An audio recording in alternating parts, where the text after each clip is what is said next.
Welcome to the Today-ish podcast. My name is James Lee. I'm with my co-host, Dani. Hi, everybody. Dani Love here. And today we have a very special episode. First, before I get into that, thank you to the Patreon members for helping support the show. Very, very important. And we have a very special guest today. Have you heard the news? Go ahead. Nailed it. Have you heard the news? This is one of the people who are out there trying to give you the real, the real uncut, raw news, straight from the source. News updates for you. John Wiber here with us on the show today. How's it going, James? It's good to see you again. Good to see you as well. I mean, I don't think I've ever. Oh no, I was on your show a couple of times, but it's been a while. It's been a minute. We had a whole thing. Do you remember the first time we ever talked? Because I actually remember it vividly. It was back when I had a TikTok account, and you were popping, and I think I invited you on, and we did a whole live session. Yes, I remember that. Yeah. Yes, those are the good old days of TikTok. Like, it was in the golden era of TikTok, I would have to say. Honestly, back when you could like make a post and not get it taken down for saying, I don't know. There's so many flagged words. Like, it's honestly a tragic thing. I have a love-hate with TikTok because it gave me everything I have now. But it's been taken. I don't have a TikTok anymore. I'm not on there anymore. Me neither. You're not on there at all. Literally, neither of us have a TikTok anymore. That's the fucking tragic thing. I'm the last standing. Oh, you still got one, Dan? Okay, all right. You got a whole barely. Dani is she's being a good girl. She's not. She's I not was touched. like, what are you gonna say about me?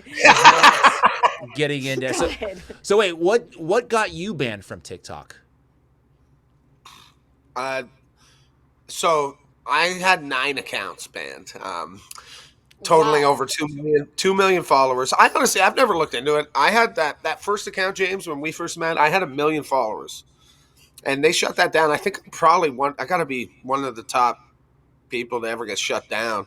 No recourse, no appeal option. That's fine. Started a new account. 50,000 followers, shut down. So off the top, Maui. They hated Maui. They didn't like when I talked about Julian Assange, Hillary Clinton joking about drone striking Julian Assange, which is like, it's like factual. It's like written. Right. There's like documented, minutes from the meeting when she said it, but they said it was misinformation. Well, that's something that I've noticed is that they actually don't care that much about the crazy conspiracy theories. They actually care about you making videos that are truths, but are very inconvenient truths. Those are the videos that they don't want. If you're a crazy conspiracy theorist and you don't talk about all the stuff that's real and you just like are in the, whatever land out there, they actually don't care. What really upsets them and what gets you to platform is like you're getting very, very close to the truth.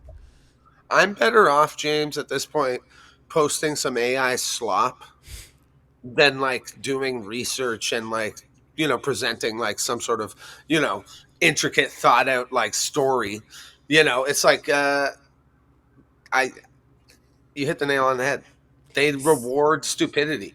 Like they literally do. Like I've left stuff up before, after, and I mean, I'm human. I get tricked. AI is a fucking nightmare too now, trying to be a content creator and deciphering what's real. Like those Russian videos of the snowbanks up on the apartments. Those are all AI. None of that's real. There's so many things, That's news to me. You know what I'm saying? So there you go. So like, we're just all swimming through this maze of information, just trying to fucking figure it out. So you do such a fun way of delivering the news, and you are an online sensation with the news. But tell us a little bit about how you got into social media and started creating news content out of all things. Yeah, so I didn't have an Instagram account till I was like 26. That's facts. I hated it. Okay.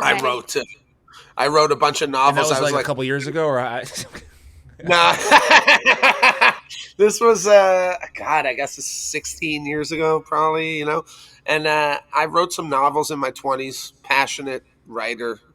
I was reading Catch 22 when I was 15. And no one gave a shit about that. And the ironic thing is, what gave me my voice is the thing that I hated the most, you know? And so like, I find life really hits you with that, because at the end of the day, like, I hated social media. To be frank with you guys, Danny, James, I think we should all throw our phones in the fucking lake. I mean, trust me, I really do believe that. I But do like, agree with that. in the meantime, Well, it you is got to what it is. play. You know, the what do you call the game has been laid out for you. So you either choose to play the game and try to win the game versus all these Right. evil people, or you just let them take the whole board. Right? The board has been predefined. Like, we don't have the ability to change the board, but we can decide what we want to do on that board. That's kind of the unfortunate conundrums that we're in, right? Because I think I agree with you 100%. We should get rid of all this shit on the internet because it's making nobody healthier. But it is better now that we have you out there, we have Danny, we have me, we have a bunch of other people out there trying to combat the mainstream slop that's being pushed out. And I think still this is probably a better situation than 3 network news channels controlling all of the information. Yeah, I mean, the monopoly on opinion, you know, in Western culture, and probably just frankly around the entire world right now, it's it's heartbreaking, not to be dramatic, but like, you look around and you're like, all of this stuff, nothing that's happening right now is new. You know what I mean, James? Yeah. Like, it's like these things have all happened again. Do you think this is the first time that people from the Middle East have faced, scrutiny? Like, you know what I'm talking about? Like, no, this has happened. Every 100 years it happens. And so, I am honestly at the point where I think, like, James, I don't know if you struggle with this, but I'm trying to figure out, like, what's the next step? I've made it clear things are not great. We're being lied to. I think if you have half a fucking brain cell in your head, you can understand that. Like, so how do we help? So that's where I'm at with it. I feel like I'm kind of stuck in this limbo trying to A hamster on a wheel. Well, and like the fact they've let me grow, who the fuck at Meta is letting my videos still go? But here we Meta, are. I think is taking. I think this is part of a business strategy they have. They know TikTok is super censorous. They're getting taken over, and this is Meta saying, "Well, come over here, man. Come over here right now. Things are the water's warm, whatever the saying is, and it'll change at some point. It'll definitely shift at some point. It's like the golden age of Instagram again for the second time. But back to your point about like what we should do, I do want to ask you, because you weren't always a professional content creator. You did other things that you thought moved the ball forward and trying to help make the world better. You wrote a number of books. I believe you worked in government. So can you tell me about, like, what did you do in government? Like, what was your role? Yeah, and what led you to finally downloading Instagram? Yeah.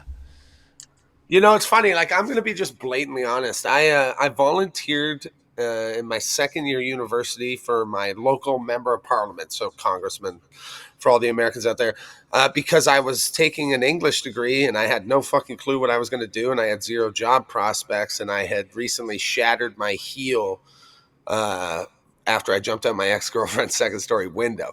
So that's like, there's a little side story. Do you want to get into that or no? Just take the walk of shame. Just take the walk of shame. Don't be a hero. Don't jump out the window. It doesn't work out. Anyways, having said that, I did write my novel that year while I was, holed up in a, shithole apartment with a bong and some perks. It's like Kanye West and Through the Wire. I mean, honestly, and this was back when weed was illegal, so it was way cooler, guys. And anyways, so I got into politics. And I realized that you can cheat. It's a cheat code. If you volunteer, if you put the time in, if you work an election and your guy wins, like, there are a lot of, variables there, but you can just get a job. You can make a job out of nothing from it. But, there's specific moments I remember. I would say one of the loss of innocent moments I had, it was 2013 Libya, Gaddafi. And, it was an election. That was the year Harper won with a majority. And, there's a lot of history there. But regardless, I'm in the car alone. I'm 23 years old, right? I got my English degree. I've been reading Joseph Heller. I got my liberal ideologies all lined up. And I think everyone deserves, and I said to Ben, I go, what do you think about Libya? Really thought it was a really poignant question. He goes, what do you mean? I'm like, well, do you think it's right what we're doing there? And he goes, John, who gives a fuck? He goes, no one in our fucking constituency cares. It's not going to affect them at all. Who gives a fuck? It broke my fucking heart. But you want to know what, James, Danny? He wasn't wrong. He wasn't wrong. And so, like, to say that I've been bitter and jaded for a while, you know, like, it's because I saw how the sausage was made. I mean, I've seen, you know, I'm going to shut the fuck up. What do you guys think of that? No. Right? I mean, we're interviewing. I don't want you to shut the fuck up because the whole point of us is to get your perspective on things. So when you had that moment, right, where the representative, the illusion of moral justice and like thinking that our politicians really care, right? They really are out there being passionate. But I would push back and say it does matter because, you know, if you are, I don't know the same for Canada, because obviously in the U.S. we give the majority of the money to these kinds of international foreign policy operations out there. I don't know how. Gaddafi was very tied in with the CIA before they decided. So then I would argue every bit of resource that you spend doing regime change out there, it could be redistributed to making, you know, infrastructure projects here at home. So it does impact you. So yeah, maybe people don't give a fuck about what's going on in Libya, but they certainly would care about us spending money over there versus spending money at home. So I would say that it does matter. I listen, it does. But like when he broke it down like that, and I realized that, like, honestly, like, he's not wrong. It's not the right way to look at it, but like he you know, at the end of the day, what changed? How's Libya doing? Is it free or the people? Like, you know what I mean? Like, yeah. Like, anyways, and then on top of that, so you talk about like relating to these things in the public. So I told this story. I was on Kelly Brink's show yesterday. So I talked about there was this minister. She was the minister of multiculturalism or some shit. Little Asian lady from Toronto. She got a $16 glass of orange juice one time on like a government-funded trip, right? The media swarm was insane. People were so fucking pissed off at this girl for getting a $16 glass of orange juice on the taxpayer's dollar, right? Well, that's expensive orange. I mean, that's I don't know what was in there. There's some elixirs in there or something like that. It better have been freshly squeezed. It better have been freshly squeezed. But like that same week, I think it was discovered, like, I'm pretty sure it was right around the SNC Lavalin scandal and all these things, like billions of dollars, but people can't comprehend that. It doesn't make sense to them. They're like, oh, the government lost $1 trillion. It's like, whatever, that means nothing. But this fucking bitch got a $16 orange juice. Yeah, exactly. And I can relate to that, and I'm mad about that. And that was one of those awakening moments. Like, honestly, I'm a product of a political spin, you know, and I worked hard to achieve this, but I was blacklisted from both parties. I worked for liberals. Okay, yeah, that was gonna be my next question. Because you worked for which party, like which candidates and which parties?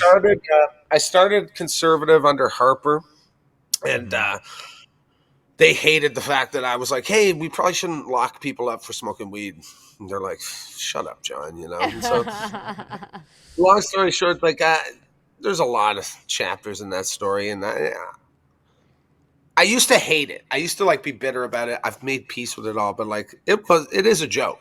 Like what you're paying for, the salaries that go to these people that work on government, you could cut half of them now, and it would make zero difference in your life. I mean that. I'm not trying to be a dick. It's just true. No one does anything. I wrote one of my novels working on Parliament Hill, so it is arguably the best use of your tax dollars to date. But like, you know, what are your books? And since you majored in English and you wrote all these novels, was your dream originally growing up to be like famous author? Yes. That was the dream. That was I was reading Stephen King when I was 10. Wow. Yeah, explains a lot, I guess. But like, yeah, I always wanted to be an author, and I picked the worst generation in the history of mankind to write books that are fiction, because who reads fiction anymore? James, what's the last? I only read fiction. People read fiction. What's the last book you read? What's the last book you read, Dani? Fiction novel. I read nonfiction. So you're proving it. That's what I'm saying. James, I cannot remember. Me personally, because I think I'm a unique situation because I'm digging. I don't have time to read fiction novel. I feel you. You know, I'm digging around and stuff all day. I don't think I'm the normal But my husband is person. a big nonfiction or a big fiction reader. He read about the Comanche Indians last, and I had to hear about it for 2 months. Oh yeah. That's great. Props to your husband. I love that. Okay, so your books are fiction. What are they about? Yeah, and it's heavily satirical. I mean, it's like Bret Easton Ellis mixed with Joseph Heller mixed with Holden Caulfield, and then just me being a bastard. I mean, one of the main plot lines. Yeah. Check them out. Confessions of a Middle-Aged White Man is the latest novel I wrote. I wrote that when I was 26. And then Run, Charlie, Run is a coming-of-age loss of innocence story. And at the end of the day, the reason I got blacklisted from Parliament is because I started this thing called Friday Night Caucus. And it was a massive party in my office that I would hold every Friday. And it would have about 50 or 70 people in there drinking, like smoking cigars, full on in Parliament. And then one day my boss was like, "Are you throwing parties in here?" I was like, no. I mean, he's like, Stephen Harper asked about it. He's like, you got to shut shit down. Wait, so those parties they were taxpayer-funded parties. The Prime Minister of Canada knew about my fucking parties. But, my boss couldn't get too upset because I introduced him to his wife. Wow. Yeah, she was I find it interesting that you're a writer and an author, and that was your dream because you, I think, self-proclaimed have this like Adam Sandler approach to delivering the news, right? Which a lot of people wouldn't take seriously, but really you're a serious guy, right? And so do you use those writing skills to craft your short form content? It's so cool that you can see that. Yeah, 100%. Like, I wouldn't be able to do what I do without writing those novels. And yeah, it's like, I thought I was going to, finish the novel and the publishers would be like, "Johnny, like, let's go. That's amazing." No one, like, literally people were like, "Can I tell you something?" 4th year university, my professor, he goes, really smart guy. He used to start every class. He's like, "I'm going to depress you today. Here we go." And then he'd talk about geopolitical shit. And he goes, "Johnny," he read my novel. I gave it to him. He's like, "It's good." He goes, "No one's going to give a shit." He goes, "You should write a novel about a tranny from Nunavut." Word for word what he said. I was like, I looked at him. I'm like, "Oh, I don't know how to write that novel. Like, I don't know." But he, you know what? Again, it's one of those absurd little comments that stuck with me because he wasn't fucking wrong. But okay, so it's not that one movie, right? American Fiction with Jeffrey something. It's the black guy. I can't remember, but essentially he's like an author, right? He takes his work seriously, and his publisher's like, just write some slop about how like racism, black people, whatever is trending at the time. Then you get published. So he wrote this like absolute trash that he thought it was trash, and everybody was eating it up. Sort of like that storyline of there's an agenda that is like been mainstreamed, and in order to get picked up as an author, you would want to write those kind of mainstream pieces in order to get the adulation, to get the marketing behind you, right? Depending on what message is going to be trending at the time. Maybe 5-6 years ago it was about that. Maybe now because Trump's in office, maybe it's different. Now maybe it's like about a trad wife thing. Maybe that book will take off right now because that's the kind of thing that trad wife who was behind her husband's assassination and took over the company. Yes, yeah. An ICE agent that falls in love with an illegal immigrant. Oh, yeah. Boom, there's another one. Yes. Romantasy if you had a dragon. Yes. So those books would be extremely popular. One for each side. Sandra Bullock as the Mexican lady. So does that inspire you to write another novel? I feel like we just gave you 2 great ideas. We want a little bit of a cut in there. Yeah. I don't know if I have another one in me. But you kind of are in a way living your dream, right? Because you're an architect to these short form, basically mini stories online. Maybe you didn't think you would be like the face of it, but you are. And you're very successful. You have, I think last time I checked, and you could be up 100,000, but like you had 2 million TikTok. Now you have 1.6 million Instagram, right? So people love your content. They love you. So do you kind of feel fulfilled, like you are living your dream just in a little bit of a different medium than you thought that you would be? I feel totally unworthy of people's trust, to be honest. But that probably makes me more trustworthy than most others. That's the ironic thing of it. Like, I'm just a flawed human. I'm pissed off. I read enough novels as a kid growing up in my adolescence to understand that like there's a lot of bullshit going on. I worked in government for 10 years. I've, fallen in love. Like these sound corny things, but like, But I think that's why you're relatable, right? Because you're a real human. yeah. Yeah. And people are begging for it. That's all people want nowadays. Like, just give me some genuine fucking interaction, right? Like, how are you doing today? I used to do this on the elevator. I'd be like, terrible. I'd say that. You would? Get on. How you doing? They'd be like, I'd be like, really bad. Do you want to hear about it? Like, no. Like, is that conducive to like positive social interactions? No, I was a little shithead. I was in my 20s. I was a little dickhead. I have just so when you say, "Am I fulfilled, Dani?" Yeah. No, I feel like I am actually late on taking the next step, but that's why I'm super excited that I partnered with Brett Pike from Classical Learner, and I'm teaching an English class now to high school kids, and we're learning. So now you're a teacher. You're teaching, and what 180 grade? kids. High school, you said? Yeah, high school. So it's because it's online homeschooling. It's kind of like there's some window there, but it's there's some kids in the class that are 11 up to 15. But what's we're really teaching. interesting? James and I both wanted to be teachers growing up. We did. I hated fucking teachers. I hated teachers too. I was the class clown. I was always in trouble. But I wonder if there's something to that you're teaching, you're loving this. It sounds like we wanted to be teachers. Maybe what you're doing on Instagram is a form of that, right? Like, well, it comes into this. It's like, I honestly like it. I want to like start helping. You know what I mean? And I'm not like, how can I actually have an impact on this shit? It's like, get assassinated by the CIA's one road. You could definitely do, become a martyr. But like, I want to try and focus. You know what the sad thing is, James, and we kind of circling back to this, where it's like the algorithm knows what you are, knows what people like. The minute I start trying to go positive with it, it'll fucking be dog shit. I'll get dog shit views. No one will, you know what I mean? Because you get trapped. You gotta play get the algorithm game a little bit. Yeah. So, like I've put a couple songs out recently. I've always been an artist, like lyrical. I love hip hop, and it's like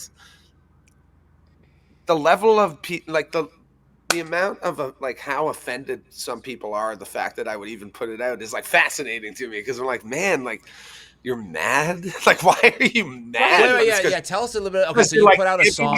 Give me what I'm used to, or else I scream rabble, rabble, rabble at the screen, right? Like, okay, so give me what I'm used to. No, I think that is interesting. So how do you deal with, like, I think a lot of creators talk about this, which is like the audience capture. If you're feeding them, at one point you're feeding them something that they agree with, but then you have another take, or you're putting out something that you want to put out, they don't agree with it, and you get shit on. You might lose a few followers here and there. Is that something that you care about, or is this platform going to be like, hey, you either like me for me, or whatever, you could stick around if you want to. I'm just going to keep being myself, whichever way that's going to manifest. Does that come into the calculus when you make content? I call it a purge every once in a while, like once every 3 months. I was like, dude, I got to do a purge, because So you know exactly my sentiment on it, where it's like, and a lot of them come back like, listen, man, everyone, this is the fucked up thing. I'll support anyone's fucking opinion because they have a right to have that opinion. I am a absolutist when it comes to freedom of speech and all that shit, because you can't. The minute you start creating little rules, here we are. You see it, right? Like, so. Having said that, I mean, yeah, there's been some super polarizing things happening lately, and I know for a fact that one day I lost 10,000 followers, right, for saying something. But at the end of the day, I'm lucky enough to be big enough where I can take that hit. But the internet is fickle as fuck, and people are fickle. Before we move forward, I have to ask you on the teacher front. You said it's homeschooling.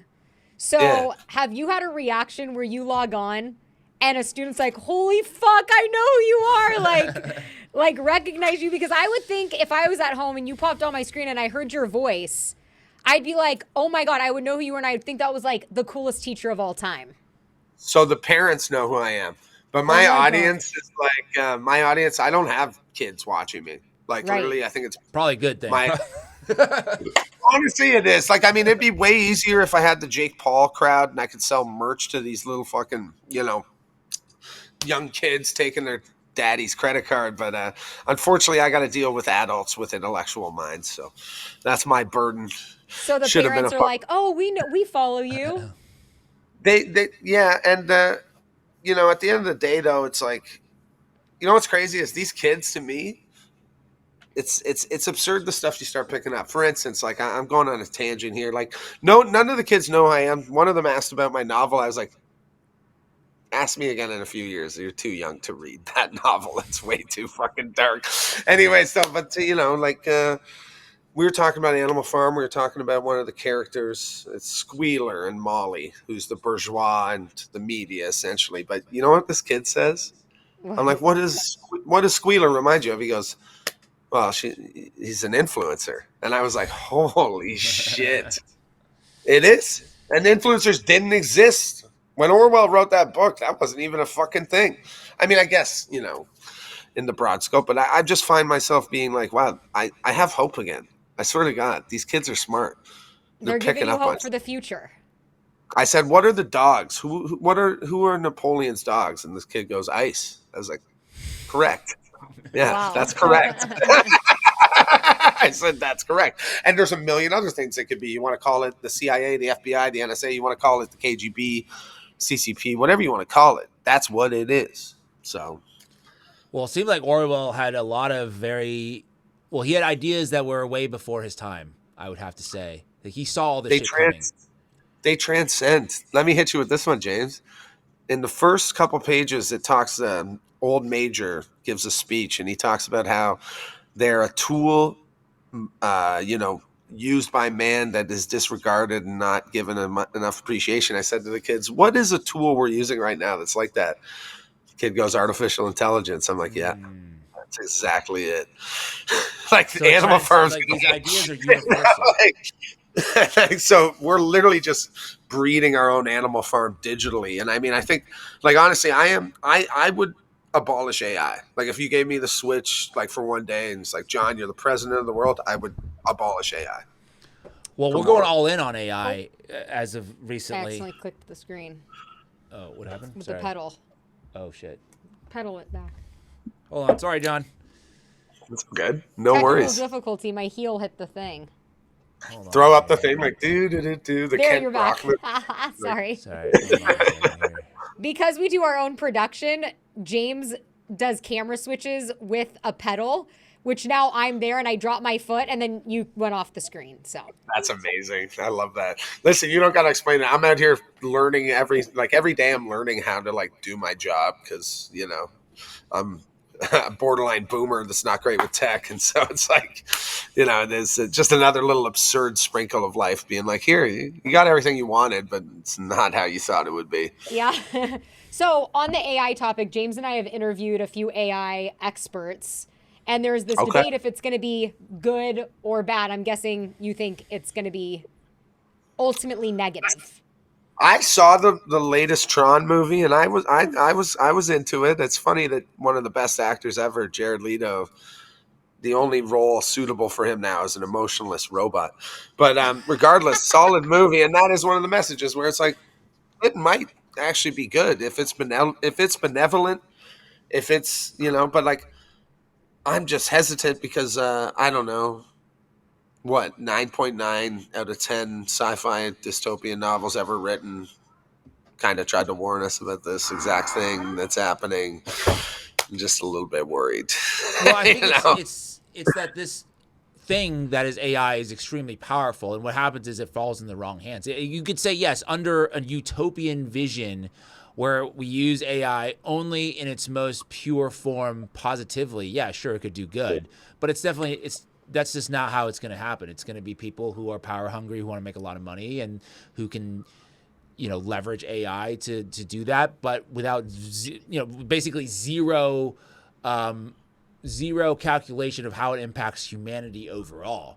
that's kind of the situation that we are dealing with AI. I mean, you could see this is the new thing. I think the World Economic Forum has now jumped from being all about climate change and this and that. We're over that now, and now it's just all AI.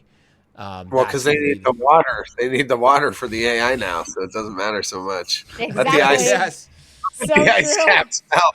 Fucking Christ! It's like this, James. Like, listen. It's that fine line. Like, you can't ignore and not be a part of progress because you'll just get left in the dust. Like, I wouldn't be able to do what I'm doing without, whether I want to admit it or not. I'm using AI every day. Every app, everything we use has AI. Right. But why is it that, like, I thought I was going to be getting like this freedom, this knowledge, we would get more time to like do art because the AI would like figure out like how to do chores for us, all these things. But instead, I just have a feed full of AI fucking slop that's just like rotting people's brains from the inside out, and people don't know what's real anymore. And now you're having it double back where people don't think something that's real is real. if you understand what I'm saying, Right. like, that's the fucking dangerous thing is you show someone something and then they're like, that's not real. And how do you convince them? At this point, James, I don't know what's real anymore. Well, that's maybe a good thing. I think it's probably good for most people to be skeptical, right? Instead of just seeing is believing, it's like, well, let's see it and let's verify it, and then maybe it's real or not real. That could be a good. I think I could see a good thing, a good outcome from that, and people aren't so trusting. If you're willing to do the due diligence and like talk to people from, like, when something's happening, like for instance Serbia, like I was, I roll deep with the Serbians. Shout out to all my brothers and sisters there. But like, the Serbians. Yeah, I was the face of the Serbian. I was the face of the Serbian Revolution for like a week. It was like I went on their CNN. Why? They used their sound weapon on their people. Remember the massive protests that were going on? There was that video where they all like start screaming, and I just showed a clip of this weapon. They use this on Serbians? Yeah, their own government used it on a peaceful protest after 20 people had died from like a government building that collapsed because it hadn't been, regulated. Wow. Like, so then their president put me in all the tabloids, and like it was like an AI generated picture of me saying that I took money from the opposition to make the post. Yeah, you can look it up. It's all there. So I went on their CNN. Kind of cool. I went on their CNN. Yeah, it was scary. Yeah. My car got broken into that week too. Whoa. And yeah, right? Like, I don't know. I'll be honest with you guys. I honestly struggle sometimes. I worry that maybe I have completely lost it and I am like delusional. Because you feel like they might be after you type of a thing? Well, what do you make of that, right? It's like that specific week. I've never had my car broken into before. And that specific week when that happened, my car got broken into. They didn't take anything. My keys, don't tell my ma this, but my keys, I'm an idiot. I'm from a small town. I left my keys in the car. The keys were in the car. They didn't take anything. So you feel like it could have been a sign like, we can do this. Yeah, Serbians are known to be a little bit aggressive, and their government is. Anyways, that was a surreal thing, but like, it tapered off. I went on their CNN, and they wanted me to. I think they wanted me to like condemn the government, but at the end of the day, I said, no matter which side you're on, I just want the best for the Serbian people. Right? It wasn't sexy, James. It wasn't sexy. So that, I mean, oftentimes, they'll bring you on the show because they are looking for a specific soundbite from you. And you did not give them the sound. Have you been on CNN since? No, it was their CNN, Serbian CNN. It was Serbia's, one of their two liberal. They called it independent. It wasn't CNN. But they're owned by CNN. Like they are owned by CNN. Yes, full on. Like the guy told me, he's like, just so you know, we're owned by CNN. I'm like, all right. Wait, so have you like? I mean, you're a huge creator, right? Used to be on TikTok, Instagram. Now on YouTube. I see you growing on YouTube as well. Have you had relationships with has mainstream media reached out to you and said, we want to collaborate with you in this way or that way? What's your deal with them? Do you have a deal? They ignore me. They don't acknowledge me mostly. The day that Kirk got shot, I was one of the first people to get the video of the dude on the roof I had media reach out for that. I asked the person that had sent it to me, who was the actual person that took the video, and I don't talk to me. Like, anyways, I was like, this guy asked if I could share your video with him, and I wanted to ask you, and then in brackets, I was like, I would just say fuck them, and he's like, yeah, fuck them. So I didn't share it. And then the other time that it happened, I caused a security breach meeting at a Las Vegas power plant because it was the day that a guy drove his car into the transformer, lit it on fire, and then sat in his chair and watched it burn. And I had security footage from that, and it's been long enough that I can talk about that. But yeah, the media reached out to me for those pictures, and I kindly told them to fuck themselves. But so you're like the Candace Owens. You've got your people sending you stuff and giving you the intel. I'm nothing without the people. Like, that's the only thing. Like, that is, it's been a weird ride. Like, the way that I've had to survive. Like, James, like, you can understand being deplatformed the way I was. Like, I was making $500 a day on TikTok just from lives. And here in Canada, we're not monetized for views, but that would have been a whole other thing. But, like, they just, like, took that. They were just like, nah, we're going to take that. Like, imagine getting fired from your job for being, like, too good at it. That's how I kind of like to think about it, right? But It's like, it's fucking criminal, but it is part of the game. Like you said, you adapt, you move on, or you bitch about it and fucking complain all day, right? So I like to find a happy medium, but at the end of the day, content creation and all this, it's like all of us should take like a step back. Do you ever worry, James, that like we're being honeypotted? Like, oh, I mean, people call Dani a honeypot. Yeah. No. That's the different kind of honey. Different kind of honey. I'm talking about like. I'm like, I've infiltrated. Like, also, of course, it's like I've infiltrated for Israel usually because when we first started having these conversations, I wasn't as aware of a lot of the things that James were talking about when it referred to Gaza and Israel. So then, I turned into this, I was like BB's pawn or something. Like, I mean, it's amazing the things that have been. I had to stop looking at the comments for our shows because I just like the dragging I get is insane. Oh, you can go down the abyss of the comment section for sure. But like what I was talking about. Yeah, sorry. So you were talking about honey.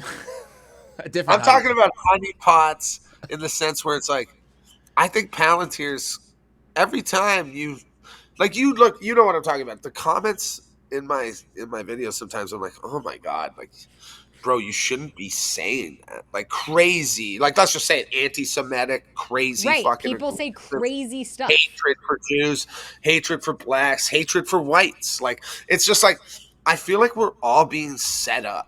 And like they're letting, it's because you go, why is Instagram? Why does this video where this guy is just like, listen, the Israeli government, super sus, terrible, corrupt. Like, and that's on the theory, like Netanyahu's being charged by his own fucking country for being a corrupt fraud artist.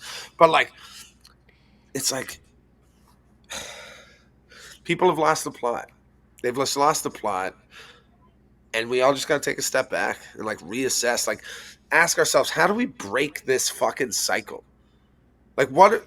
Because obviously, everything that's happening, I can't help but understand. Like, I can't help but think, like, it seems like certain people want us to fucking hate them. So I'm doing everything I can right now to not do that. And that's commendable because that's the easy content to make. That's the stuff that's going to go viral if you incite a certain emotion, typically a negative emotion, towards another group of people. That's the easiest way to do it. But if you're trying to create content that's going to bring people together while exposing, fraud or, corruption at the highest levels, that's the stuff that gets you shut down because that's the stuff that would break the matrix, in my opinion. And because I'm trying to do the same thing in California. I've been trying to do stories on fraud and corruption in California. The issue with that is the people who are committing the fraud in California are not Somalian immigrants, right? They love that story because that's such an easy target. It's like, oh yes, look at these Somalis doing fraud. But I have in California very, very powerful people, well connected with the government, that's stealing money from taxpayers. Yes. They're, driving people into homelessness, veterans, all kinds of corruption. Yes.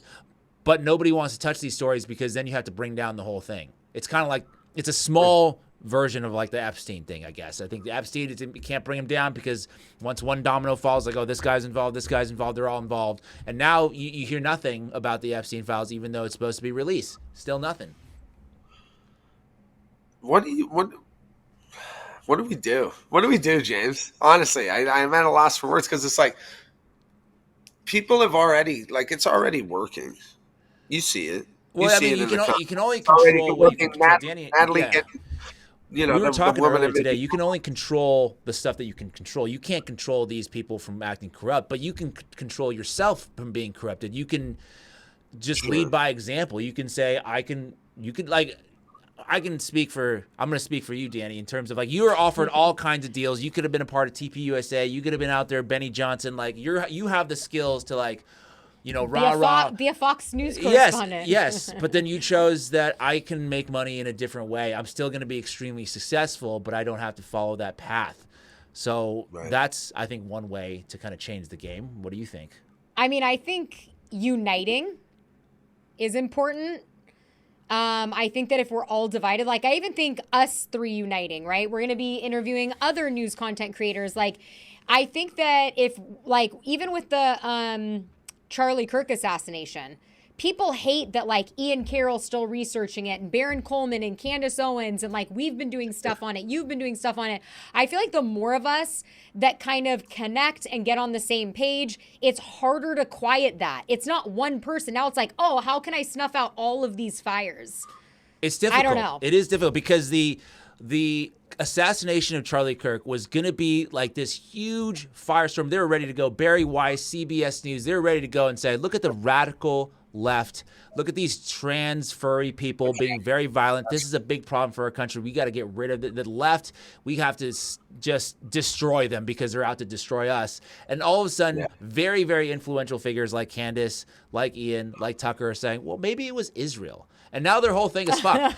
Now their whole entire apparatus of propaganda has now been completely weakened because you do have probably like 25% of, I would say, the Trump base legitimately thinks maybe Israel was involved in killing Charlie Kirk. Well, I knew it was going bad for them when my mom jumped on the bandwagon.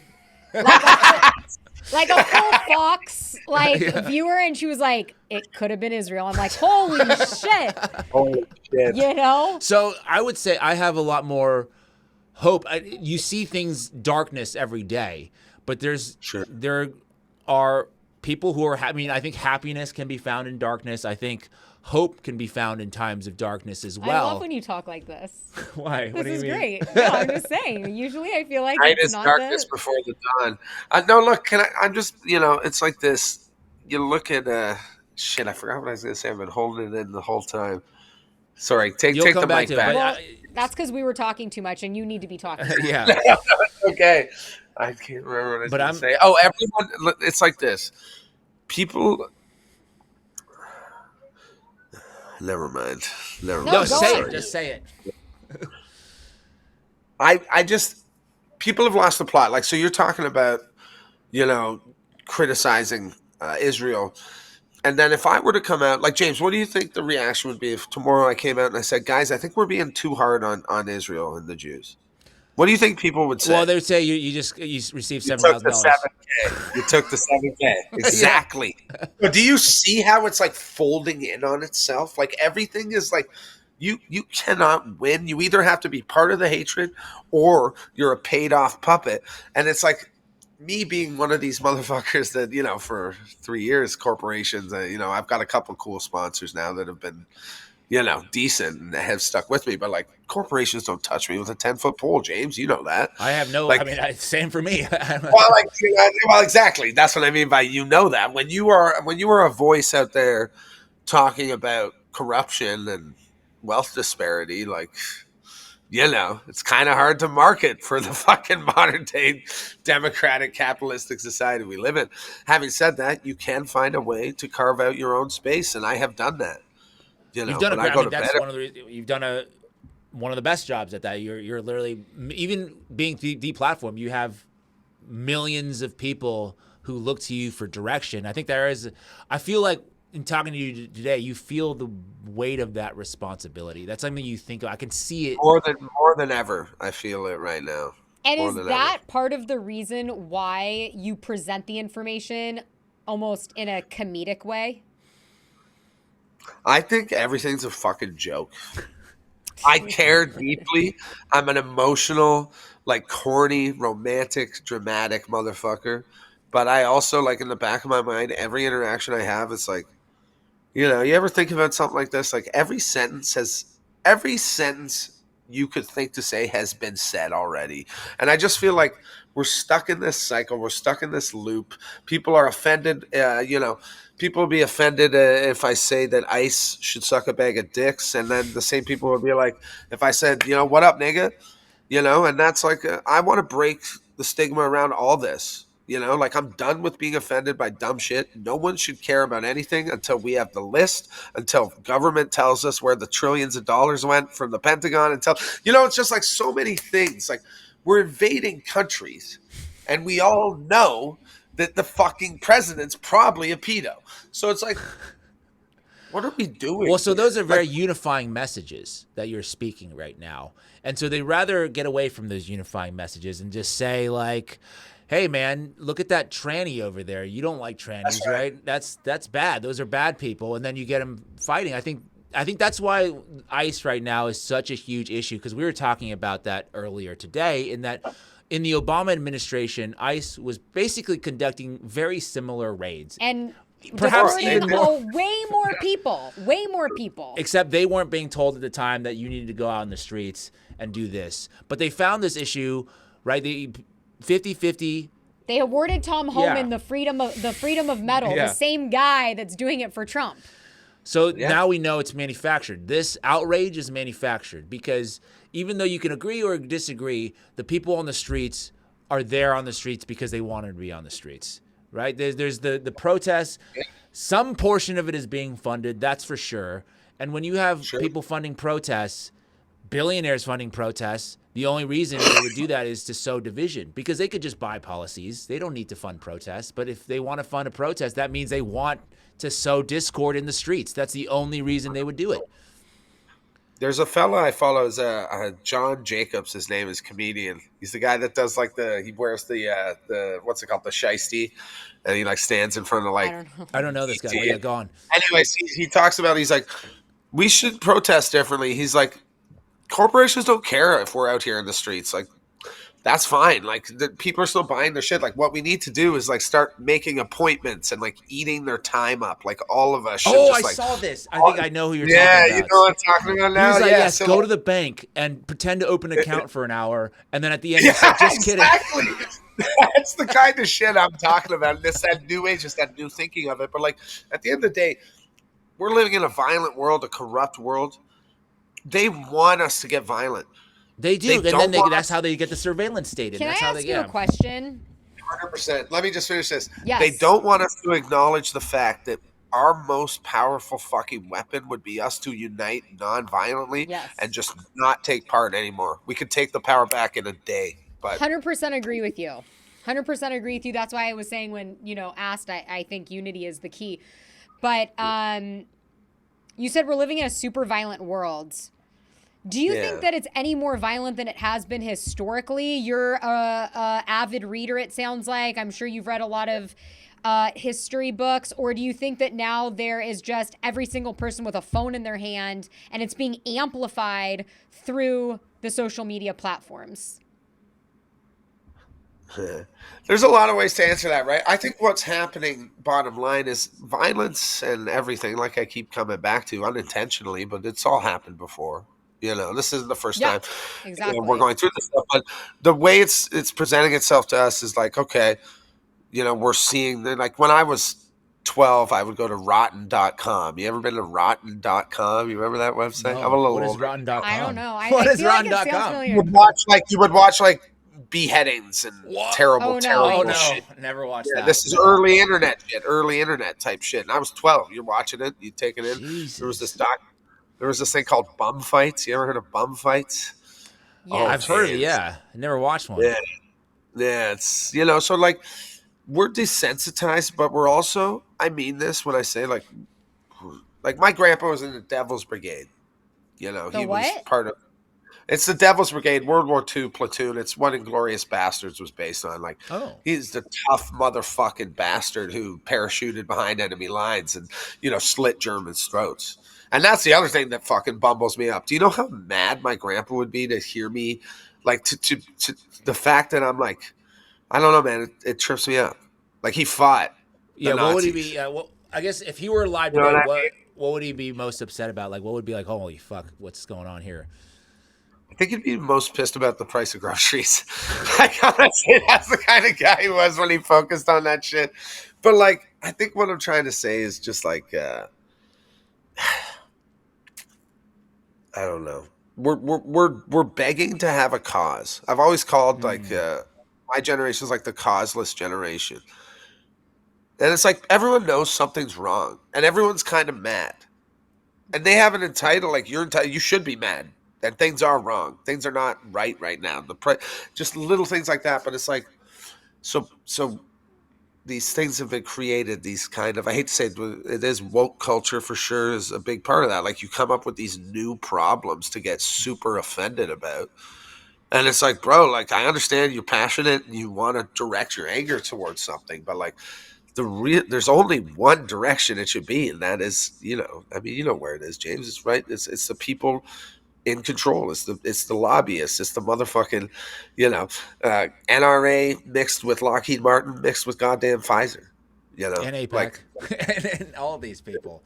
That's one thing. I don't know how it is, and maybe you can, I guess, teach us about Canadian politics. Do you guys have the same situation in Canada where you have like lobbyists going in and trying to influence policy making, or do you have more of a strict campaign finance law around how much money you can give to politicians and shit like that? no, there's no super PACs here. They do keep it like it's like they keep it. They make it seem like it is tighter. Like you can't just like there's limits on what businesses. Like Miriam Adelson just gave Trump $200 million. Like, could you do the same that thing? doesn't have no, but they do it. They just do it in a different way. Like they just, you know, Yeah, because how did Mark Carney, like a WEF guy, get in there after Katy Perry's boyfriend left? Yeah, the astronaut. The astronaut Katy Perry. Exactly. Carney got it. Truly. Listen, man, there's a lot to that. I'll say this. Our Conservative Party here in Canada is fucking dusty. They're out of touch. They also, like, Pierre Poilievre's a straight up Zionist. Like, that guy can, you know, suck a dick. His wife played on my softball team. Like, straight up. So, like, I have these weird connections with all these. Yeah, she was his secretary. That's how he met her and married her. And, like, I'm not trying to, like, how people meet, you know?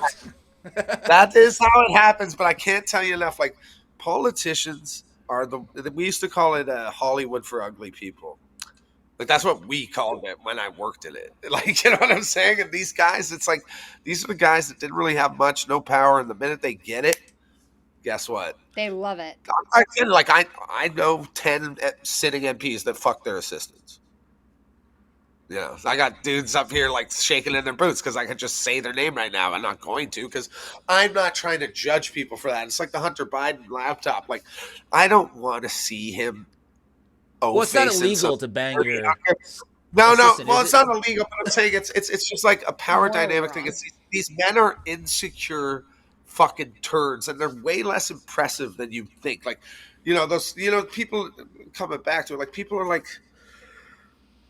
They give way too much credit to these nincompoops. Like they really do. It's like these guys aren't capable. Like the biggest thing, you know, I worked for 4 different members of parliament, and the stuff that they were most concerned about was retarded.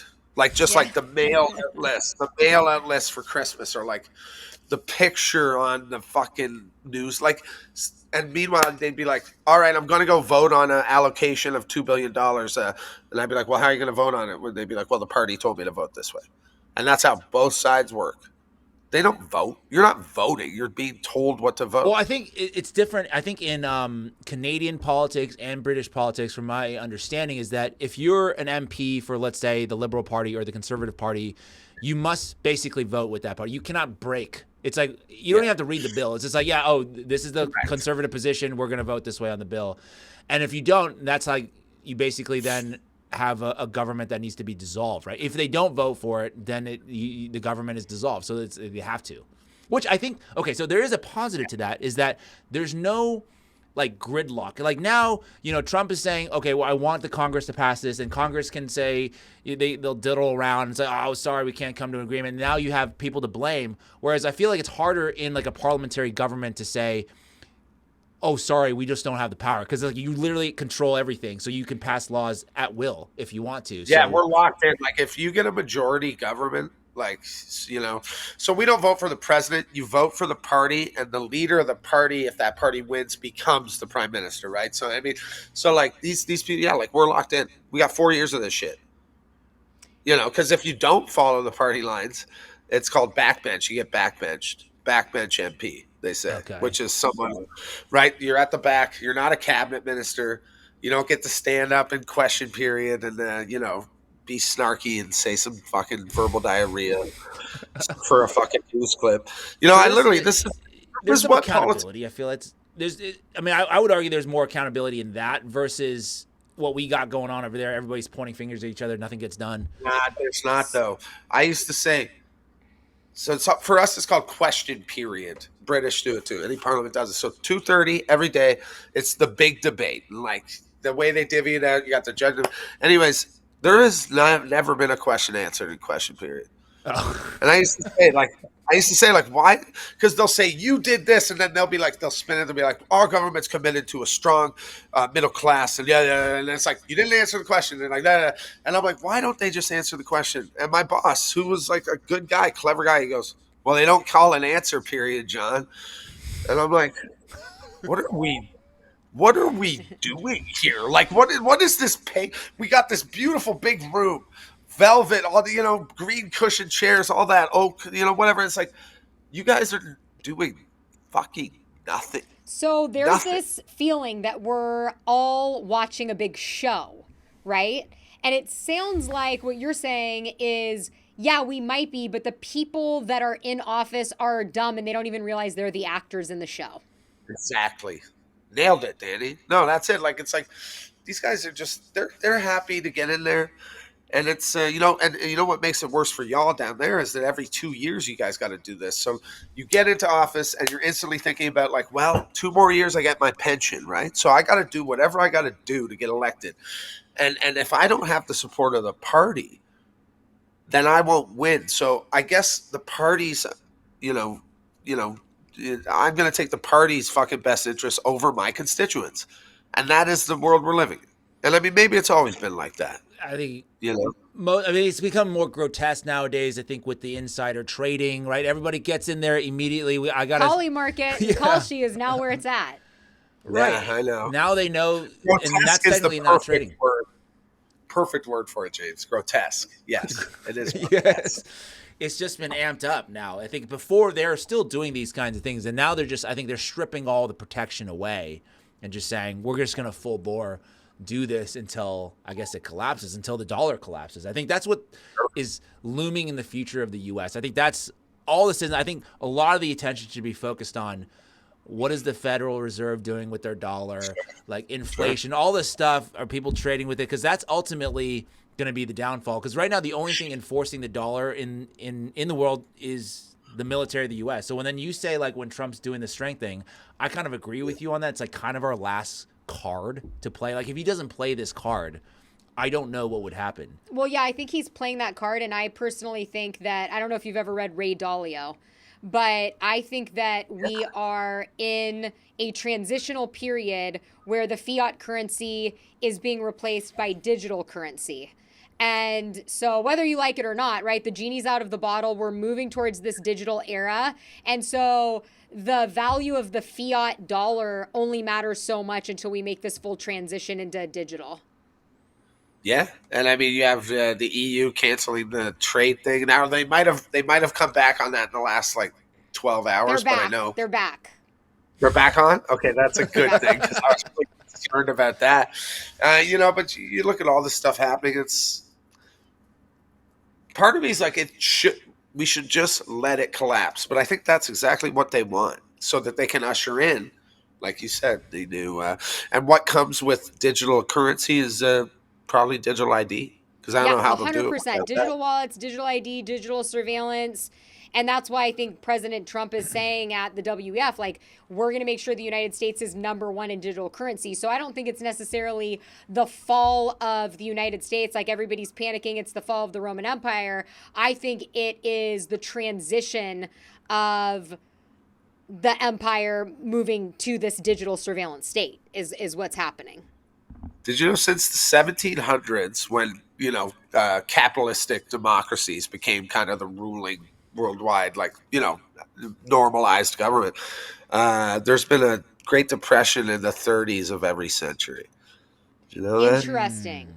So 1730, 1830, 1930. So 2030. damn. Uh-oh. Well, right now we're And in I almost- that roaring 20s. It does seem like a roaring 20s right now because the people who are super rich are living better than they've ever lived. They're having these grand parties at Mar-a-Lago. Did you see that weird furry thing that they did? No, but the The reptilians are fucking just dog on it. mask. The dog Yes. mask thing. The That's dog. so I was like, what is weird. happening here, guys? Oh, And bro, so, it's like, we're are in they that parallel time? Are they that out of touch, or are they trolling? What do I you don't- think? I think they're that out of touch. I think they're out of touch. Yeah. And I think they're that out of touch and they don't give a fuck. They don't. Yeah. Like, whose But- idea was that? Trump, like, you imagine, like, you're doing the party planner for the Mar-a-Lago thing. You're like, guys, check this out. We're gonna put a bunch of people in dog masks. And It actually is insane, you know? someone in the room was like, yeah, no, that's awesome. Dude, Cool Let's idea. do it. the kids will love it. They say. We're living in the absurd, right? Like, it is. It's hard not to laugh at everything, and like, as much as I think everything's a joke, I think it's also like incredibly tragic. But like, So, with the depression every 30s, yeah. I just have to I go think a little tinfoil on you with this next question, right? Yeah. That's a little coincidental, right? Do you think that Sure. it's possible we are living in a simulation? Yeah, it seems to be like the most likely. Like I was an Anglican. I was an altar boy. I was in the choir before the boys dropped. I had like a sweet angelic voice. I have a relationship with God. I don't think God's anything that anyone's written in any Bible or Quran or anything. But there is something there. But God could probably just be Tommy on his lunch break who like whipped us up on his computer. Fucking a Sims game. Like, something I notice is the coincidences that start piling up. And I don't know if you guys have reached that level yet where you start to see. All right, here, I'm going to tell you the story. My Nana, I lived with my Nana. My stepdad kicked me out. I lived with her when I was 18. I was literally grandma's boy. You ever seen that movie? I was selling weed out of my Nana's house in high school. So I was very close with her. She died 2 years ago when I was in New York City. I'm sorry. Nah, it's all good. She was ready to go. 91, it was all good. But I had, because of, at that time I was streaming and doing this, so I'd spent like a month with her in hospice because I could. And anyways, I'm in New York City. I get the call. My mom says, Donna, mom died. I'm like, all right. I go to the bodega. It was Rockaway and Broadway. I know the exact intersection. The subway's right over top. How many people live in New York City? Like 10 million, give or take, right? I go into the bodega. I had made a video on the way, though, because Nana was a part of the community. I would live stream with her, and people from, like, Australia would ask her life advice. She got a real kick out of it, right? So I felt obligated to be like, listen, guys, Nana died, and I'm not going to post today, just so you know. Like, I'm crying. I'm pretty open about just being a big burly bastard, cry if I want. So I come out of the bodega, and I'm crossing the street, and this old Latina woman comes up to me and grabs my hand, and she goes, I'm so sorry about your Nana. And I was like, what? Like, what? And then she's like, well, I follow you. And like, I had posted that 5 minutes ago. Not even. What are the fucking odds of that? Well, I mean, What are the odds? you have 1 million followers, so I would say 2 Listen, 2 that million. was Sorry, back at the when I time had of TikTok, 2 million. 500,000. It was less. It was less back then. And like, we gave each other this massive hug in the middle of the intersection, and like no one even honked. And I've seen motherfuckers in New York City honk on a green, a red light. Like, you know what I'm saying? So like that whole moment, swear to God, changed my whole perspective on shit. And I do think there is something there's something more. But I like at the definitely same time, 100% believe that there's something more, and I believe in God, and I have a close relationship with what I believe to be God, and but I also think it's possible that we're in a simulation. So I think both things can be true, right? Like you were saying, Tommy behind the computer, but I think we've all had those moments. And then when you're doing what we're doing every day, where you're researching stuff, there's too many of them. So that's why I had to ask you the question. no, and like that's a beautiful thing, right? Like I prided myself on being a little liberal arts novelist atheist my whole life, and back in my 20s, I really thought I had it figured out. So And I what like brought to you say to believe in God? that moment that I just talked about, probably. That was Yeah, because I think that was my nana giving me a hug. Like that's how I see it. a You know, 100%. No, I agree with you. I and actually so it's like, recently lost my grandma, and I had a moment. Last week I lost my grandma, and I had a really scary so sorry. moment last week. What was her name? And What was her name, Danny? her name was Nancy, Shout and out, Nancy. she um, had no God in her life, and actually was suicidal. And she went to a like camp, and she found the Lord. And so because of her, like everybody kind of started to, read scripture and believe. And I had a Sure. really rough day, couple days last week, and I was like trying to just like do things to keep busy. And I opened this like junk drawer that I never go in, and I found something with a post-it note that she had sent me. And it had a message to me, and it was exactly what I needed to hear. And I started to bawl because I was like, I knew for a fact that that was God, the universe, whatever people want to call it, in my life. So I've had, funny enough, with my own, now I wasn't selling weed out of her house, but like I had the I had the same moment. And Yeah, and that's the shit right there. That's that yes. beautiful, crazy, chaotic, cosmic mystery shit. But there's no way that's just random. No, There's no no. way. And I think for Yeah. me, at the end of the day, the reason I can be like optimistic about how crazy the world is because I don't believe this is the end. No, that'd be too convenient. You know what I mean? We're gonna have to keep slugging through it. Yeah, it's like, Yeah, exactly. do you ever see, like, James? Do you ever dream about like dead relatives? Like, do you ever talk to your like I I talked had to well, this is a moment that my great grandmother, who I spent a number of years, she like raised me for a few years, and I was that's living in the U.S. and she was in Taiwan. But when she passed, I got a call that day from my aunt who was in Taiwan with her, and then that night I had a dream that she basically was like, it was like a beautiful like kind of Roman pool. I mean, it looked like the Caesar's Palace, yeah, yeah. in Las Vegas. There was like a nice pool, but there was like this Roman statue in the back, and she was just sitting on like a white bench, kind of waving. And I'm like, wow, that was like her saying goodbye in And that sounds like moment. she was in heaven. He's So like, I have those like goosebump moments where I'm like, whoa, that was really bizarre. I mean, yeah. Are yeah, you a that's big the real. dreamer? Yeah, I dream every night vividly. It's like a continuing narrative. It's so annoying. That's But tough, yeah, actually. If you're dreaming every night, I think is tough. I we dream see. every night, but I really like my dreams. But it sounds like you, most of the time, but it sounds like you're saying you have a recurrent dream. No, it's like a to be continued. Oh, every Oh, It's night, like and then it recurring, picks but up it's where like it left these weird. off. I always end up at the same place, and it's like this. It's this house that is all my houses over the last 10 years. So it's like my apartment is in the house, and I'm always. Anyways, it's like I dreamt. Listen, I had 6 dreams come true a few months ago. Like are you little Charlie Kirk? things. Is he? No, like straight up, I dreamt my passport got stolen out of my car. And the night before it got stolen, I dreamt that I couldn't find my passport. That was my dream. Wow. And then I dreamt out there were 6 of them, and it hasn't happened since. But there was like a moment where I think I like tapped in to the Matrix or whatever. But like I I was like fucking Yes, straight up premonitions, and that shit sounds crazy, right? Like that's shit I never thought I would say, but it fucking happened. one You know what I hundred mean? Like percent.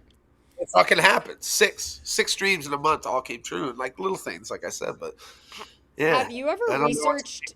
Have you ever researched dark noise? Sure. Yeah. Just like how certain frequencies, like sound frequencies of an opera singer can break a glass. Sure. Right? Yeah. And I used to listen to this. Sorry, go ahead. No, you please tell me. I used to listen to static because I couldn't stand like silence. Like, so when I went to sleep, I would like just listen to radio static as a kid. Interesting. And that's it. Yeah, and I was kind of like a noise machine. People, I think it's comforting. Yeah, because like silence is actually, I've read like one of the most like, it'll send your brain in a spiral, like a completely silent room. Like that'll drive you nuts. Unsettling. Yeah, it's unsettling. Well, that's why solitary confinement's considered like fucking torture, right? Because you're I would love to be someone that could come to peace with that and just be able to sit there in silence. But I'm working on it. Do you think you guys will ever try like DMT or anything like that? Have you guys thought about that? For me, I don't know. For me, I will answer no. No? Okay. My days of trying things are over. And I actually like went through a period of time where like I just didn't feel healthy and I felt like a ton of brain fog and I was searching to feel better for a long time. And then and I didn't want to take pharmaceuticals and stuff. You go to the doctor and they just always say like, oh, we'll write you a prescription for this or that. So I've now figured out a way where like I feel super good every morning. I juice celery in the morning. I have like a very strict diet. So for me, I'm like, I'm not messing with it, Hell yeah. Because you hear these stories, right, where it's like the best thing ever. Of course, you always hear those stories, but you never hear about the guy that came back and he's never been the same. But those exist too. Oh, they definitely. It's like the gambler. You hear about the winnings. You don't hear about all the times. Right, the guy that lost everything. But have you? I did DMT with Robert O'Neill. Like the guy who killed Osama. Who's Robert O'Neill? He killed Osama bin Laden. Holy shit. Yeah, he held my hand. He held my hand hand while I tripped on DMT, but I didn't break through. And it's like for me, like I don't know, I'm like scared to like because I'm sure you guys have heard. Joe Rogan's talked about DMT for like a decade now, but I don't know. I'm scared to face the ego because that's what they say is like you will have a conversation with something outside yourself. You know what I mean? And the scary thing is as everyone that does it has similar reports of it, right? So how does that make sense? We're all sharing the same delusion, or it's kind of like near-death experiences. Well, right? That's exactly what DMT is. Right. It's that same chemical that comes out of your brain. It's the chemical that's released. So why every single time, no matter their background, whatever, they have the same thing? Exactly. Because there's something there. There's like some sort of something happening there, but maybe it's just Tommy. Would you ever do DMT? I don't think I need it. I don't know. I think I can probably use like a lesser, substance and still get similar effect. I don't know. I mean, I've never been seriously put in that position to like, oh, let's do this. So I haven't really thought too much about it. I never say outright no to anything. Really. I will. But no. But would have to be a particular yes. If I was doing it with the guy that killed Osama bin Laden, maybe What? That would push you over the edge. That is so funny. Something like insane like that. But if it's just like a regular, weekend DMT, sesh, I don't know about that. I mean, I accidentally went down this rabbit hole with the pineal gland and adrenochrome with a friend of mine's dictionary from 1956, in which they say the pineal gland has no function, no known function. And then you go look at 1942's dictionary, which someone sent me after the fact. That's what I'm saying. The symbiotic, it's a symbiote. The relationship, symbiotic. Like I'll say something and then it feeds off and it becomes its own story. But someone sent me the dictionary page from 1942, and they knew exactly what the pineal gland was, and it had all these things in there about adrenaline and it's being your third eye. So I think where I'm going with all that is just like, have you looked into the wisdom teeth? That's where they say DMT probably comes from, is the pineal gland. So it's like, I never seen Dune. You seen the Dune movies?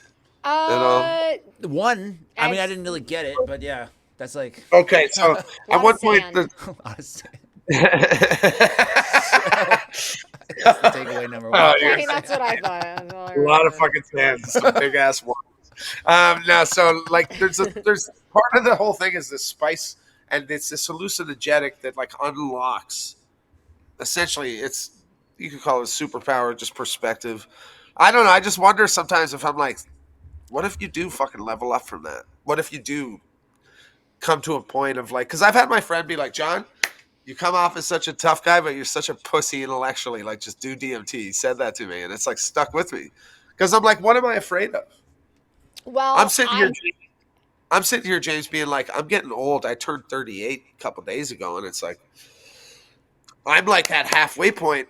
So why am I scared that I might live a whole other life? Because that's one of the things you worry about. These hallucinogenics, these very potent hallucinogenics, right? Peyote, ibogaine, and DMT, where it's like you might get trapped in there, but it's like, sweet, you get to buy some more time. Why am I fighting that? And it's like, I think I'm scared of what I'll encounter. It's one of two things. It's either you're afraid of what you're going to see, or it's your intuition telling you don't do it. Because you also have to listen to that.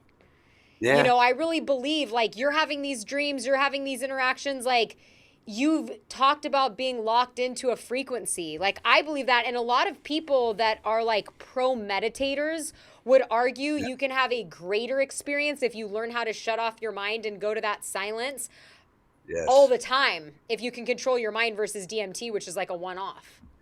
I know. I would like to be able to get control of shit without having to use it. Yes. That's where I'm at. Yeah. That's the key. It. One time I went into a Reiki session and I got put into like a trance, like a meditative state. And it was the coolest shit I've ever done in my life. I was literally riding a whale through the ocean. Okay, that's so cool. So like you were hypnotized essentially? I wasn't hypnotized. I went into a meditative state. You know, like with sound baths, and it was this Native American guide, but there's no drugs involved. And then the whale went underwater, and I was in like the deep, deep black, and I was looking at all these neon fish, and they woke me up because I was asleep longer than anybody else, and I was pissed. But I woke up and I said, God, I don't ever have to do any drugs. Like, that was amazing, but I've never been able to get back there. I've also not really like practiced, but I know it's possible. Isn't it a funny thing? The consciousness. Yes. What a fucking weapon it is. Yes. What a weapon it is. Well, I think that's what everybody's searching for, some kind of their happy place, right? It's like you got to, whatever way you got to get there, you know, I think people should be open to whatever it is. And that's one of the things, you know, to relate it back to like just grounded reality. It's like if somebody's happy about something, I'm not going to tell them to be unhappy about it. I'm not going to make them unhappy about something that they're happy about, because ultimately more happy people, no matter what makes them happy, that's how we get the unity. That's how we get people together. It doesn't really matter what they're happy about, so long as your happiness isn't obviously, you know, derived from killing people or whatever, causing other people harm. You know, it's like if the sound bath, like these things should be like, we should have a fucking national sound bath or whatever it is, you know? Well, that goes into another conspiracy theory about why they took all the church bells off in all the cities. But, World War II. Yeah, I know about that. But, so. Did they really? No, they didn't. Well, yeah, like they said that all the bells, like in all of the old architecture, were to raise in the U.S. or where? All around. There's I mean, in Spain, there's bells going off every 2 seconds. Yeah, well, they've buried them in places. Look it up, James. It's Germany, specifically World War II Germany bells. Just Google that when you're done here. But would you say like, like you're like, wow, that's weird they did that. Just like it's weird they sent a huge expedition to Antarctica, and then so did America too. Antarctica, we're really hitting all the things today. But would you guys? Let me ask you this one last thing. I hope you don't mind. Like, do you guys think Egyptians built the pyramids? Oh, the Graham Hancock thing? I mean, yeah. I mean, whatever you want to. Well, we were just talking about dark noise and vibration and frequencies, and I think it's very possible that older civilizations that we were told were not advanced were actually much more advanced than us, and were able to use these frequencies to build these immaculate, amazing cities. They've buried the truth. They're indoctrinating us with dumb bullshit history because they don't want us to unlock that, because if we did, then we would run the world. They don't want us to know that energy's fucking free. Yes. That's what it is. And I or think that Tesla, you can do amazing things with frequency. And then, I could go down a rabbit hole of why they have all of these pharmaceutical mandates. I think it fucks up those abilities. So a lot of people talking about in my comment section about the pineal gland. They were talking about how fluoride coats it and actually kind of like calcifies it was the word I kept about seeing. What? Like, Fluoride what? So the pineal gland, like fluoride in the water. Oh, is, fluoride. Yeah, Fluoride. Yeah. No, I know. Well, that's actually a Kanye West thing. But having said that, I mean, maybe it is good for my teeth too. I don't know. It definitely is not. It definitely is not. Wouldn't it be ironic, James, at the end of the day? Could you imagine being like, you're up there doing like chemtrails and you're like, we're trying to protect you from the dangerous radiation from the sun, which we can't tell you is like trying to cook you. And all of us being like, you're trying to kill us. And they're like, we're literally trying to save you. I like to keep that option. Like, that is possible. That could be what's going on. Like, could you imagine if all not. this? Well, it is not. No, sorry, not on that one. That's a no for me. I think you're right. I think you're right. I do think you're right. That's a no for me. I think they. I don't know, but I think there's like some truth. Like I think we were just talking about it earlier. I think some of these people genuinely think that they're solving problems. Putting the fluoride in the water, chemtrails or whatever it is. But they're only looking at it from one angle, versus like overall. And then I had this kind of eye-opening conversation with a dentist, and she said, fluoride applied topically from all the studies, it does improve, whatever it is, calcium or whatever. It improves your enamel and things like of that nature. But she said, I know for a fact that I can treat your teeth in a way that doesn't involve this. So like, why wouldn't I do that? Yeah. So that's the big thing when people say, well, we need fluoride, we need this and that, is, are you looking at the thing holistically? She's like, yes, I can treat your teeth, or I can treat the human body as a whole. Right. That's the same thing with vaccines. He's like, I think RFK just said this. It's like, does the polio vaccine or whatever other vaccine stop this? Usually the answer is yes. But then what does it do for the rest of the body? What is the all-cause mortality after you take this vaccine? Not to get us then deplatformed for the vaccine conversation, but that is what it is. They're not looking at things holistically. They're only looking at things through that one lens of like, oh, we want to be like globally connected. And this is this is what we want to do, but they're not looking at it from the community level. What is this globalization Which is what the governments are, exactly. Yeah. It's a great point. Well, what is it? 120 years in business and not a single disease cured. Yeah. Well, I mean, no. Dude, batting average ain't great. We've had diseases. Okay, we've had diseases cured. We've had like bacterial infections. Bacterial infections have been mostly eradicated. Everything else. But that wasn't a big pharma invention, by the way. Okay, penicillin, these antibiotics were developed outside of the big pharma R&D. There was just like blue sky scientific research that was funded by. Is penicillin an accident?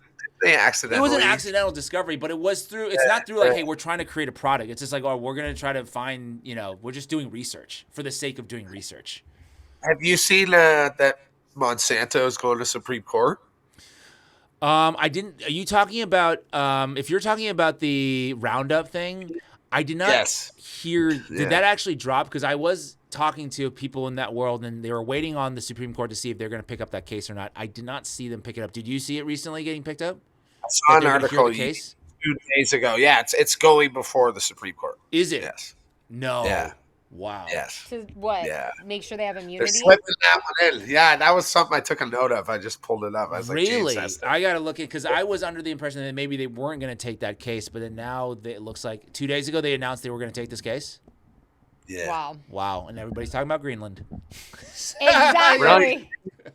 Funny how that works. By the way, and too, like, honestly, just to be like, I like to hold myself to the same standards I hold everyone else. So I question myself all the fucking time, right? Like I'm hard on myself. So it's like maybe Trump is some sort of weird backwards ass genius negotiator, because it does seem like the EU is kind of folding to him. But like, what fucking option do they have? And I don't actually believe that Trump is making the decisions, right? But like, having said that, he's like, I'm going to invade Greenland and then Canada, and everyone's all upset. And now they're like, okay, listen, you can take, I'm not sure what the deal is, but there is talks of a deal with the EU and Trump now. So I don't, we'll see. We'll have to see what happens. I mean, this is the strategy that they were not to make. I think you always. We'll have to see what happens, but that's exactly my point. No, that hold I on. just made on our Hold on a live second. Hold on a second. This is a losing argument, because anytime you relate it to Nazi Germany, it's always a losing argument. But I'm going to try to make this argument in that this is their strategy in the beginning. Like, it was just, we're going to give you this, we're going to give you that. We don't want to get into a whole war, but then eventually Hitler just said, we're going to take all of it. This is his technique. He's done it with TikTok, the tariffs, now Greenland. What, he bought TikTok for Israel? That's not good. I don't want that. Freedom of speech. Yeah. Yeah, exactly. I was like, I might as well just have it banned at this point. Well, but it's just different freedom of speech. We all know before Trump, during the COVID era and Biden, sure, you still can't say chemtrails on there. You can't say gun. You have to say pew pew. Like, Bill Gates. Do you remember any video I made that had the Bill Gates in it got flagged? Yes. Oh my God. Yes. My first monetized video on TikTok was about Bill Gates buying a stake in Budweiser. It was a full business video, and of course I kind of lightly linked it to him wanting to have these beer companies use his GMO wheat, right? Sure. But that was it. Yeah. It wasn't like I could go so far on Bill, and and I was like pissed. I'm like, oh my God, this is bullshit. But that was actually one that I won. But yeah, anything with Bill Gates, you couldn't even say him. I would just say Will Yates. Yeah, they were like, that boy Gates. Well, it's been such a joy to talk to you. Where can everybody find you? What do you have going on next? Are your students your happy place?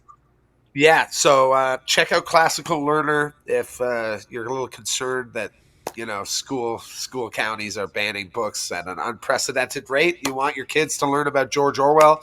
Come check out Classical Learner. As always, I'm on Insta. Did you hear the news? Wouldn't that be crazy?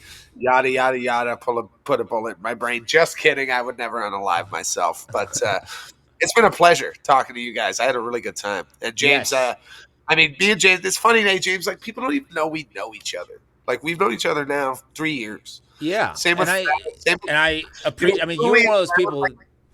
Go ahead. Sorry. We really have a cool community. Like, Julian Brown, of course, right? The kid making diesel out of recycled plastic. Oh my gosh, amazing. Yeah, he was on my show right after you 3 years ago.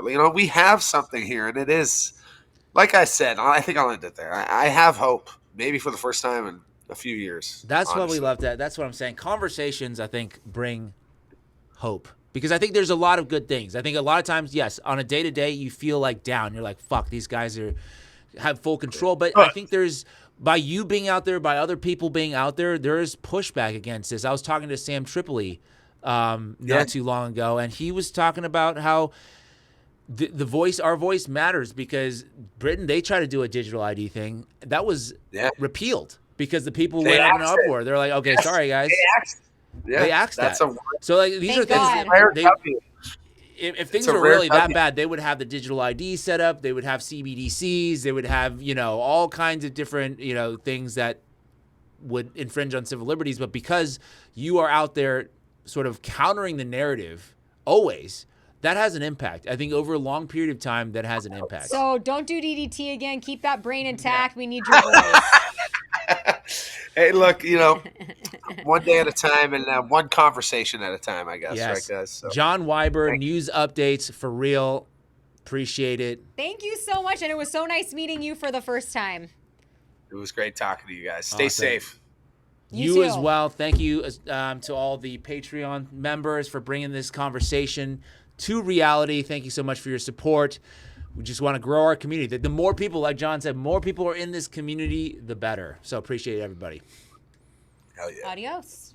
Or you want me to say my... That's not your regular sign-off. Okay! Let me know what you think about all of this down below. Nailed it. That's a 10 out of 10. Yeah.